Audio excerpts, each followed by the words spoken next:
বন্ধুরা, আপনি কি এমন কোনো ভবন দেখেছেন যা দিনে সুন্দর, রাতে রহস্যময়, আর ভেতরে আছে এমন দরজা যেগুলো 400 বছর ধরে কেউ খুলতে পারেনি? যে ভবনের নিচে কি আছে সেটা নিয়ে আজও তর্ক থামে না। কেউ বলে সেখানে লুকানো আছে এক হারিয়ে যাওয়া অতীত, আবার কেউ বলে ভেতরে আছে 22টি অন্ধকার কুঠুরি। কেউ তো এতটাই দাবি করে তাজমহল নাকি শিব মন্দির ভেঙে বানানো হয়েছিল। কিন্তু আসলে সত্যি কি? চলুন আজ আমরা এই সাদা রহস্যের দরজা খুলব, একটি করে, ধীরে ধীরে, ঠিক যেন ইতিহাস খুলে দেয় তার পাতা একটার পর একটা। আজ এই সকল প্রশ্নের উত্তর আপনারা পেতে চলেছেন। 400 বছর আগের রহস্য উন্মোচন করতে চলেছি যা আপনারা এর আগে কখনো শোনেননি। আপনারা যারা এমন সব ভিডিও দেখতে ভালোবাসেন, চ্যানেলটিতে একটা সাবস্ক্রাইব করুন এবং পাশে থাকা বেল আইকনটি অন করে রাখুন, যাহাতে সবার আগে আপনার কাছে এমন সব ভিডিওর নোটিফিকেশান পৌঁছায়। আপনারা আশা করি বুঝতে পেরেছেন আমি কোন সম্পর্কে কথা বলতে চলেছি। আজকের গল্প তাজমহলের রহস্য। ভোরের আলোয় যমুনা নদীর উপরে হালকা কুয়াশা, আলো আস্তে আস্তে পড়ে সেই সাদা প্রাসাদের গায়ে। মানুষ এই ভবনটাকে প্রেমের প্রতীক বলে, কিন্তু যারা জানে তারা বলে তাজমহল শুধু প্রেম নয়, এটা রহস্যের প্রাসাদ। আমরা প্রথম রহস্যটা খুলব এখান থেকেই। গল্প শুরুতেই একটি রহস্য, পুরো 22টি দরজা যেগুলো এখনও তালাবদ্ধ। কেন?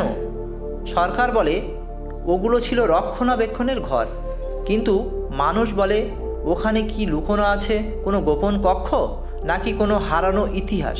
এই গল্প থেকেই শুরু হয় তাজমহলের প্রথম রহস্য। যাত্রাপথে আমরা সামনে এগোতেই আরেকটা ধাক্কা। 100 বছর ধরে মানুষ দাবি করে তাজমহল নাকি শিব মন্দির ছিল আগে।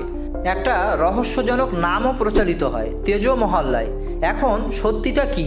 ইতিহাস বলে এর পক্ষে কোনো প্রমাণ নেই, কিন্তু দর্শকদের প্রশ্ন থামে না, কারণ রহস্য যত লুকানো মানুষ ততই তা জানতে চায়। একটা প্রশ্ন মানুষ হাসতে হাসতে করে, তারপর উত্তরে চুপ হয়ে যায়, কারণ সত্যি কথা হলো তাজমহল বানানো হয়েছিল চুন, সুরকি, গুড়, ডিমের সাদা অংশ। এটাকে বলা হয় এক ধরনের মুঘল কংক্রিট, যে আধুনিক সিমেন্টও এটা দেখে লজ্জা পায়। হাজার ঝড়, বন্যা, গরম, ঠান্ডা কিছুই পারেনি এই ভবনকে নাড়াতে। এটাই রহস্য আর এটাই বিজ্ঞান। আপনারা কি জানেন এই তাজমহলের 4টি মিনার কেন বাইরের দিকে হেলে আছে?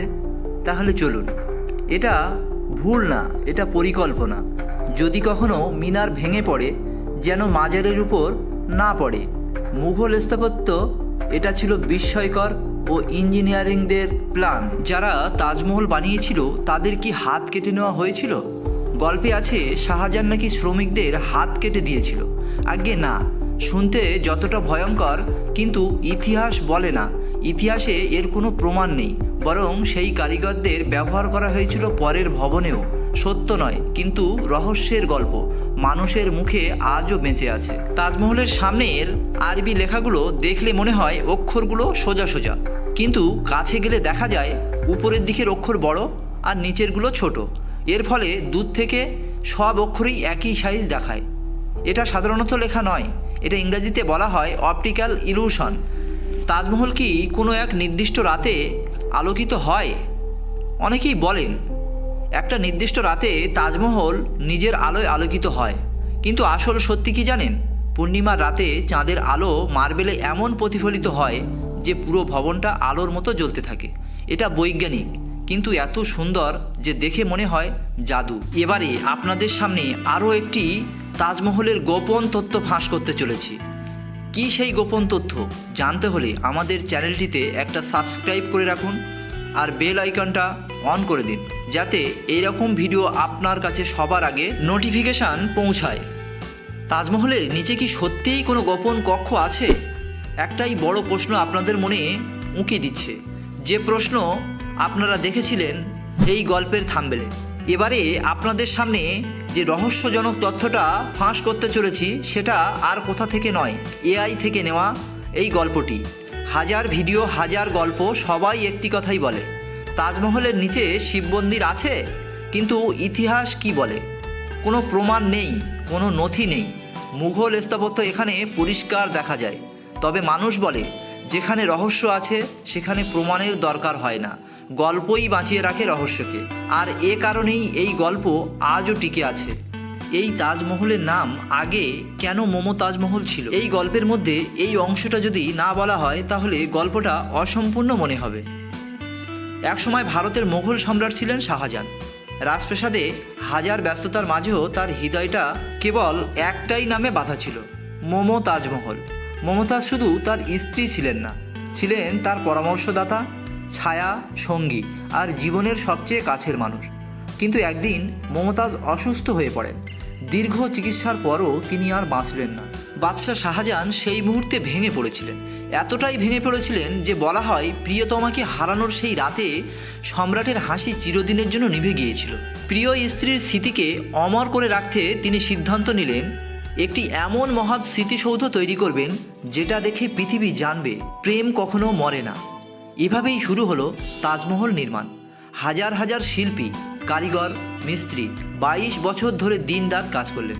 মার্বেলের দেহে ফুটিয়ে তুলল সৌন্দর্যের প্রতীক। সূক্ষ্ম নকশা, গম্বুজ, চারমিনার সব কিছু যেন একটাই কথা বলে, এটা মমতাজের কাছে শাহজাহানের শেষ উপহার। শেষ পর্যন্ত যখন তাজমহল সম্পূর্ণ হলো, শাহজাহান নীরবে দাঁড়িয়ে বলেছিলেন, এই সৌধে শুধু পাথর নেই, আছে আমার ভালোবাসা, মমতাজের স্মৃতি। আজও প্রতি বছর লক্ষ লক্ষ মানুষ তাজমহল দেখতে আসে, কারণ তারা জানে এটা শুধু একটি ভবন নয়, দুনিয়ার সবচেয়ে সুন্দর প্রেমের প্রতীক। ভালোবাসার সাথে সাথে বাদশার জীবনে ছিল যুদ্ধ, বিদ্রোহ, ক্ষমতার লড়াই আর ছেলের হাতে বন্দী হওয়া। শাহজাহানের শেষ দিনগুলো ছিল দূর থেকে তাজমহলকে দেখা আর মমতাজের স্মৃতিতে ডুবে থাকা। এখন আমরা আবার সেই প্রথম রহস্যে ফিরে আসি, 22টি দরজা। কেউ জানে না ভেতরে এমন কি আছে। সরকার এগুলো বন্ধ রেখেছে মার্বেল রক্ষা করতে। গবেষকদের কাছে এর ব্যাখ্যা আছে, কিন্তু মানুষের মনে প্রশ্ন আছে, কৌতূহল আছে, গল্প আছে। এই তিনটে মিলে তাজমহল শুধু একটি ভবন বানায় না, একে বানায় ইতিহাসের সবচেয়ে বড় রহস্য। তাজমহল হয়তো সাদা মার্বেলের প্রাসাদ, কিন্তু এর ভেতরে লুকানো গল্পগুলো কখনো সাদা নয়, কখনো কালোও নয়, কখনো সত্য নয়, কখনো পুরোপুরি মিথ্যাও নয়। এটাই তাজমহল, এক ইতিহাস যার দরজাগুলো আজও পুরোপুরি খোলা হয়নি। আজকের গল্প এই পর্যন্ত। যদি সম্পূর্ণ গল্পটি আপনাদের ভালো লেগে থাকে তাহলে অবশ্যই একটা সাবস্ক্রাইব করে দেবেন আর পাশে থাকা বেল আইকনটি অন করে দেবেন। আপনাদের একটা সাবস্ক্রাইব আমাদের নূতন গল্প বানাতে সহযোগিতা করে, তাই জোটবদ্ধ হয়ে আপনারা একটু চ্যানেলটিকে আগিয়ে নিয়ে যাবেন প্লিজ। ততক্ষণে ভালো থাকুন, সুস্থ থাকুন। দেখা হচ্ছে পরবর্তী কোনো এক ভিডিওতে।